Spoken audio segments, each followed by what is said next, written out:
Chicago. Si Kiko Estrada, di ba, ang huling balita natin, ang jowa niya, si Janelle Lewis. Si Janelle Lewis, siya yung Miss World Second Princess na naging leading-lady ni TG Marcos sa pelikulang Takas. Ito yung bago si Heaven Peralejo, no? Ay, Hindi, After Heaven. Peralejo. After Heaven Peralejo. Diba, yan ang kumalat lagi niyang girlfriend. Tapos, itong si Janelle, naging part ng Star Trek 7, kung di ako nagkakamali. Go. Yon.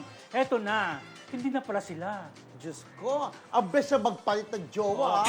Nung nag-change siya ng image bilang hubadero ng Viva Max King, bago na rin daw ang jowa niya. How true? Sila na raw ni Angelica. Ay! Ay, bongga, para silang Viva Max. Dito lang sa Marisol Academy unang mapapanood, marurinig yung isong yan. Pero kung sila ng Angelica Kang, tapos gagawa sila ng mga Viva Max movie, bongga-bongga yung romance nila kung dahil magjowa na sila. Kung sila. Nagsama na sila friendship kasi feeling ko naka-develop Doon sila sila nag-develop. Yun nga, pagka nakakasama sa movie, pagka sa mga serye, nagkaligaw, nagkakadevelop, nagiging magjowa na.